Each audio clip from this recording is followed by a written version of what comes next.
guys, welcome to our channel మీ సంచారి. మనం ఈరోజు Ooty series day 2లో ఉన్నాము. డే 1లో వచ్చేసి మనం ఊటీ లోకల్ ప్లేసెస్ ఎలా కవర్ చేయాలి, వాటి హిస్టరీ ఏంటి అనేది నేను క్లియర్గా వీడియో చేశాను. పార్ట్ 1 ఉంది, వెళ్ళి చూడండి.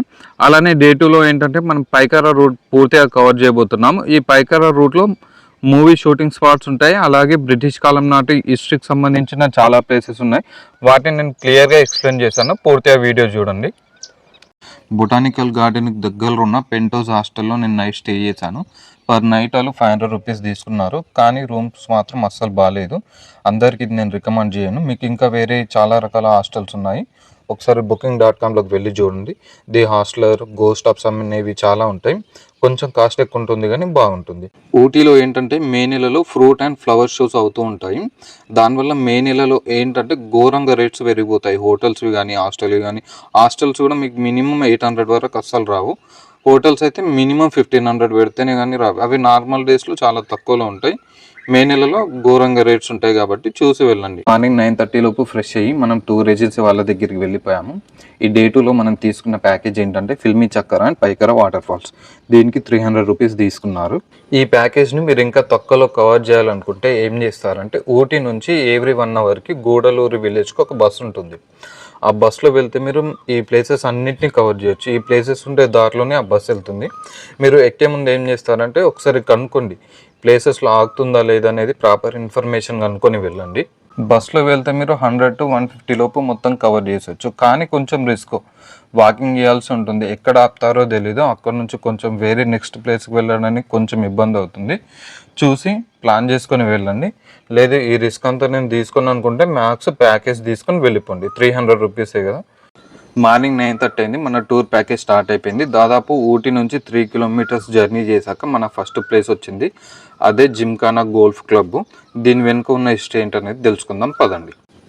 మీరు చూస్తున్న ఈ గ్రీన్ గ్రాస్ ల్యాండ్ ఊటీ హిస్టరీలో మెయిన్ పార్ట్ అన్నట్టు. 1891లో బ్రిటిషర్స్ ఏం చేశారంటే ఊటీని వాళ్ళ సమ్మర్ క్యాపిటల్గా యూజ్ చేసేవాళ్ళు. ఎందుకంటే ఎవ్రీ సమ్మర్ ఇక్కడ టెంపరేచర్ చాలా లోగా ఉండడం వల్ల రిచ్ పీపుల్స్ అందరు వచ్చి ఇక్కడే వెకేషన్కి ఇక్కడే వచ్చి స్టే చేసేవాళ్ళు. ఇది దాదాపు 200 ఏకర్స్లో ఉంటుంది. దాంతోపాటు ఇక్కడ 18 హోల్స్ ఉంటాయి.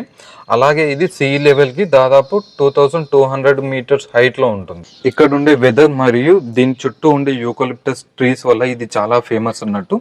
అప్పట్లో గోల్ఫ్ క్లబ్ అనేది చాలా రిచ్ గేమ్ అన్నట్టు. కేవలం ఇది ఓన్లీ రిచ్ పీపుల్స్ మాత్రమే ఆడేవాళ్ళు. స్టిల్ ఇప్పటికి కూడా ఓన్లీ మెంబర్స్ మాత్రమే అలో ఉంటుంది దీంట్లోకి, నార్మల్ వాళ్ళకి ఎవరికి అలో ఉండదు. అప్పట్లో మూవీస్ తీయాలంటే చాలా తక్కువ బడ్జెట్ ఉండేది అన్నట్టు. వేరే కంట్రీస్కి వెళ్ళి తీయాలంటే చాలా ఎక్కువ బడ్జెట్ అవుతుందనే ఉద్దేశంతో వాళ్ళు ఏం చేసేవాళ్ళంటే ఇక్కడికే వచ్చి మూవీస్ షూట్ చేసేవాళ్ళు. ఇక్కడ మూవీస్ షూట్ చేయడం వల్ల ఒక స్విట్జర్లాండ్ వైబ్ వస్తుంది అన్నట్టు వాళ్ళు ఫీల్ అయ్యి ఇక్కడే తీసేవాళ్ళు. గోల్ఫ్ క్లబ్ కంప్లీట్ చేసి మనం కొంచెం ముందుకు రాగానే ఇక్కడ రోడ్డు పక్కనే మనకు తోడాస్ ట్రైబ్కి చెందిన ఆనవాళ్ళు ఉంటాయి. ఇక్కడ ఒక గుడిసె లాంటిది ఉంటుంది. నిజానికి ఊటీ హిస్టరీ గురించి మాట్లాడుకుంటే బ్రిటిషర్స్ కంటే ముందు మనం తోడా ట్రైబ్స్ గురించి మాట్లాడుకోవాలి. ఊటీలో బ్రిటిషర్స్ రాకన్నా ముందు దాదాపు కొన్ని వేల సంవత్సరాల క్రితం 5 రకాల ట్రైబ్స్ నివసించే వాళ్ళు ఇక్కడ. దాంట్లో ఇంపార్టెంట్ ట్రైబ్ వచ్చేసి ఈ తోడాస్ ట్రైబ్. ఈ ట్రైబ్స్ గురించి పూర్తి ఇన్ఫర్మేషన్ కావాలంటే మీకు ఇక్కడ ఊటీలోనే గవర్నమెంట్ మ్యూజియం ఉంటుంది. మీరు అక్కడికి వెళ్ళి చూస్తే మీకు వీళ్ళ పూర్తి హిస్టరీ ఉంటుంది. నేను దాంతోపాటు వీళ్ళ మీద నేను సపరేట్ ఒక వీడియో చేస్తాను, చూడండి. మనం ఇక్కడ చూసినట్టయితే వాళ్ళ లైఫ్ స్టైల్ ఎలా ఉండేది అనేది మనం క్లియర్గా తెలుసుకోవచ్చు. అలాగే అక్కడ ఒక అతను ఒక రాక్ని లిఫ్ట్ చేస్తున్నట్టు ఉంది కదా, ఆ రాక్ని లిఫ్ట్ చేస్తే వాళ్ళకి పెళ్ళి చేసేవాళ్ళు అన్నట్టు. ఇన్ కేసు మీరు ఆ రాక్ లిఫ్ట్ చేయకుంటే పెళ్ళికి అర్హులు కాదన్నట్టు, అలా వాళ్ళు భావించేవాళ్ళు. వీళ్ళ మెయిన్ వృత్తి వచ్చేసి బఫెలో ఫార్మింగ్. అప్పట్లో పెళ్ళిళ్ళైనా కూడా పెళ్ళికి కట్నంలాగా ఈ బఫెలోస్ని ఇచ్చేవాళ్ళు అన్నట్టు. దీనికి ఆపోజిట్లోనే మనకు హిందుస్థాన్ ఫోటో ఫిల్మ్ అనే ఫ్యాక్టరీ ఉంటుంది. ప్రజెంట్ అది మొత్తం కంప్లీట్గా క్లోజ్ చేసేసారు. దాని వెనకాల చాలా హిస్టరీ ఉంది, అది తెలుసుకుందాం పదండి. 1960లో గవర్నమెంట్ దీన్ని ఇక్కడ స్థాపించింది. దీన్ని స్థాపించడానికి ముఖ్య ఉద్దేశం ఏంటంటే అప్పట్లో కెమెరా ఫిలిమ్స్, ఎక్స్ట్రా ఫిలిమ్స్ లాంటివి ఉండేవి. ఇక్కడే మూవీస్ అన్ని చాలా ఓల్డ్ మూవీస్ వచ్చేసి ఇక్కడే కడిగే వాళ్ళు అన్నట్టు. ఇప్పుడు టెక్నాలజీ మారడం వల్ల హార్డ్ డిస్క్లు, కార్డ్స్ రావడం వల్ల మొత్తం ఈ కంపెనీ మొత్తం క్లోజ్ చేయబడింది. దీంట్లో దాదాపు 6 నుంచి 7,000 మంది వరకు చేసేవాళ్ళు. అది కంప్లీట్ చేసి మనం నెక్స్ట్ ప్లేస్కి వచ్చేసాము, అదే ఫైన్ ఫారెస్ట్. ఇక్కడ ఊటీలో ఏ ప్లేస్కి వెళ్ళినా దాదాపు 30 to 40 రూపీస్ ఎంట్రీ ఫీజు ఉంటుంది. వీటిని చూస్తుంటే చాలా న్యాచురల్గా ఫామ్ అయినవి అన్నట్టు అనిపిస్తుంది కదా, కానీ ఇవి న్యాచురల్గా ఫామ్ అయినవి కావు. 19th centuryలో బ్రిటిష్ ఫారెస్ట్ ఆఫీసర్స్ వీటిని నాటారు. వీటిని నాటడానికి ముఖ్య ఉద్దేశం ఏంటంటే అప్పట్లో ఇంటికి కావాల్సిన కలప చాలా తక్కువగా ఉండేది, దానివల్ల వీటిని నాటారు. అలాగే దీనివల్ల ఇంకొక ఉపయోగం ఏంటంటే అగ్గిపెట్టె తయారీలో వాటికి స్టిక్ ఉంటుంది కదా, వాటిని తయారు చేయడానికి కూడా ఈ చెట్టుని యూజ్ చేస్తారన్నట్టు. మనం చూస్తున్న ఈ ట్రీస్ దాదాపు ఒక్కోటి 100 years ఓల్డ్ ఉంటుంది. అలాగే ఇవి దాదాపు 150 feet హైట్ వరకు పెరుగుతాయంట. ఈ ప్లేస్ ఎందుకు ఇంత ఫేమస్ అయిందంటే ఇక్కడ చాలా మూవీస్ షూట్ చేశారు. దాంతోపాటు దీని లోపలికి కొంచెం దూరం వెళ్తే ఇక్కడ ఒక లేక్ ఉంటుంది అన్నట్టు, అది చూడడానికి చాలా బాగుంటుంది. అక్కడ చాలా మూవీస్ షూట్ చేశారు, అందువల్ల ఇది చాలా ఫేమస్ అయింది. దాంతోపాటు ఇక్కడ హార్స్ రైడింగ్ కూడా ఉంటుంది, కావాల్సిన వాళ్ళు ట్రై చేయొచ్చు.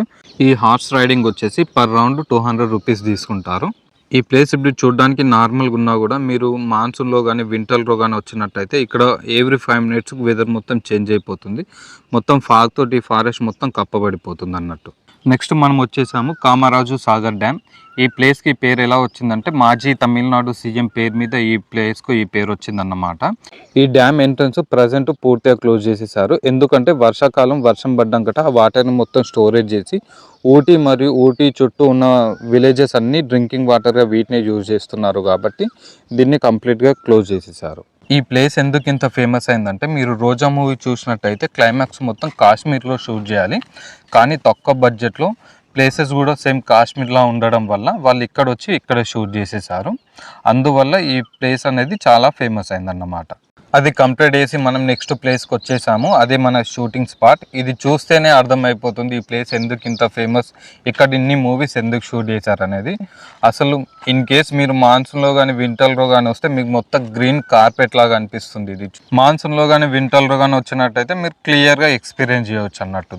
దీని ఎంట్రన్స్ ముందే మనకు తోడాస్ ట్రైబ్కి చెందిన హట్ ఉంటుంది, అది చూడొచ్చు. దాంట్లోనే మనకు టికెట్ ఇస్తారు. అది చూపెట్టి మనం దాదాపు ఒక 200 meters వాక్ చేయాల్సి ఉంటుంది.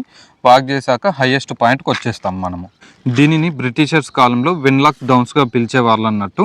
దీనిని బ్రిటిషర్స్ హార్స్ రైడింగ్ చేయడానికి మరియు అవుట్డోర్ యాక్టివిటీస్ చేయడానికి యూజ్ చేసేవాళ్ళు. ఇక్కడ ఏంటంటే మనం 360 degrees వ్యూస్ ఎంజాయ్ చేయొచ్చు, అలాగే మనం వేరే కంట్రీలో ఉన్న ఫీల్ని ఎంజాయ్ చేస్తాం అన్నట్టు.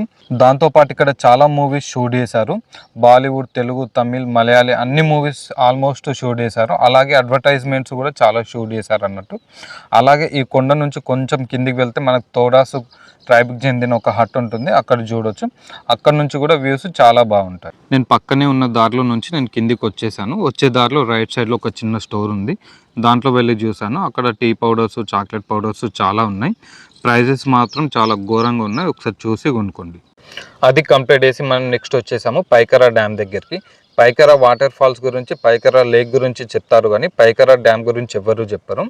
ఊటీలో ఉండే నదులలో మోస్ట్ ఇంపార్టెంట్ నది వచ్చేసి పైకరా నది. వీటిని తోడా ట్రైబ్స్ వాళ్ళు తాగడానికి యూజ్ చేసే వాళ్ళు అన్నట్టు. ప్రజెంట్ గవర్నమెంట్ ఈ డ్యామ్ని పవర్ జనరేట్ చేయడానికి యూజ్ చేస్తున్నారు. అలాగే దీని ముందు చూసినట్టయితే ఒక చిన్న రివర్ ఉంటుంది. ఇన్ కేసు మీరు మాన్సూన్లో వచ్చినట్టయితే చాలా ఫ్లోని మనం ఎంజాయ్ చేయవచ్చు. ఈ ఉన్న ప్లేస్ కూడా చాలా బ్యూటిఫుల్గా ఉంది. డ్యామ్ కంప్లీట్ చేసి మనం నెక్స్ట్ వెళ్తున్నాము పైకరా లేక్ సైడ్. కానీ మేము వెళ్ళే టైంలో పైకరా లేక్ క్లోజ్ ఉంది, దానివల్ల మేము వెళ్ళలేకపోయాము. రిటర్న్ పైకరా వాటర్ ఫాల్స్కి వచ్చాము. ఇక్కడ ఏంటంటే పైకరా లేక్ మరియు పైకరా వాటర్ ఫాల్స్ చాలా దగ్గరే ఉంటాయి, దాదాపు 1-2 kilometers డిస్టెన్స్లోనే. మేము పైకరా లేక్ క్లోజ్ ఉండడం వల్ల మనం పైకరా వాటర్ ఫాల్స్కి వచ్చేసాము. ఈ పైకరా వాటర్ ఫాల్కి వెళ్ళాలంటే ముందుగా మీరు వెళ్ళేటప్పుడు 1 kilometer, వచ్చేటప్పుడు 1 kilometer వాక్ చేయాల్సి ఉంటుంది. దాంతోపాటు ఎంట్రన్స్లో టికెట్ తీసుకున్నాక దాదాపు అప్ అండ్ డౌన్ కలిపి 400 to 500 steps ఎక్కాల్సి ఉంటుంది. ఇన్ కేస్ మీతోటి వాక్ చేయడం అవ్వదు అనుకుంటే మనకి ఎంట్రన్స్లోనే బ్యాటరీ కార్స్ ఉంటాయి, పర్ హెడ్ 20 రూపీస్ తీసుకుంటారు. దాదాపు 1 kilometer వాక్ చేసి స్టెప్స్ అన్ని దిగేసాక మనకు పర్ఫెక్ట్ వ్యూ అనేది కనిపిస్తుంది. ఇన్ కేస్ మీరు మాన్సూన్లో వచ్చినట్టయితే ఫ్లో కూడా ఎక్కువ ఉంటుంది, దాంతోపాటు ఆ ఫ్లోలో వచ్చే వాటర్ స్ప్రింకిల్స్ అనేవి మన మీద పడుతూ ఫీల్ చాలా బాగుంటుంది. దీని హిస్టరీ ఇందాకనే నేను పైకర డ్యామ్లో కవర్ చేశాను.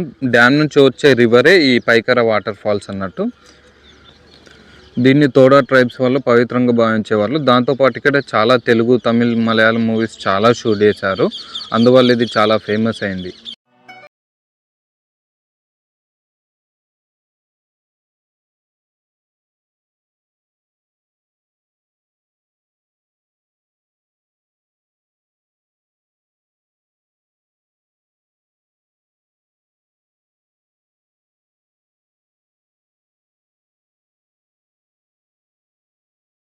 డే 2లో చివరి లొకేషన్ అయిన పైకర లేక్ గురించి తెలుసుకుందాము. మేము పైకర వాటర్ ఫాల్స్ కవర్ చేసి లేక్ సైడ్ వెళ్ళాము. వెళ్ళేసరికి మళ్ళీ క్లోజ్ ఉంది. దాంతో ఏం చేయలేక మేము డైరెక్ట్ రిటర్న్ వచ్చేసాము.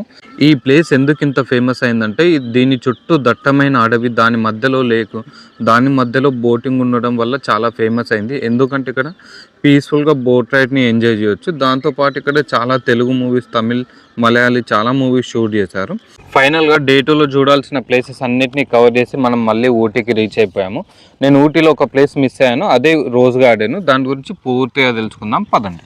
1995లో తమిళనాడు గవర్నమెంట్ ఏం చేసిందంటే ఊటీలోని టూరిజంని ఇంకా డెవలప్ చేయాలనే ఉద్దేశంతో ఈ గార్డెన్ని స్టార్ట్ చేసింది. ఇది దాదాపు 10 acresలో ఉంటుంది. దీంట్లో దాదాపు 20,000 టైప్ ఆఫ్ ఫ్లవర్స్ ఉండేవంట. అలాగే ఇక్కడ చాలా రకాల యాక్టివిటీస్ ఉన్నాయి. దాంతోపాటు మనకి ఇక్కడ హ్యాంగింగ్ బ్రిడ్జ్ కూడా ఉంది. ఇన్ కేస్ మీకు డే 2లో టైం ఉందంటే వచ్చి విజిట్ చేయండి. ఎంట్రీ ఫీజు వచ్చేసి 100 రూపీస్ తీసుకుంటారు. ఊటీలో ఉండే బొటానికల్ గార్డెన్ మరియు రోజ్ గార్డెన్ రెండు దాదాపు సిమిలర్గా ఉంటాయి. మీకు ఇంట్రెస్ట్, టైం ఉంది, చూడడానికి ఇంట్రెస్ట్ ఉన్నా అంటే ఒకసారి వెళ్ళి చూడండి.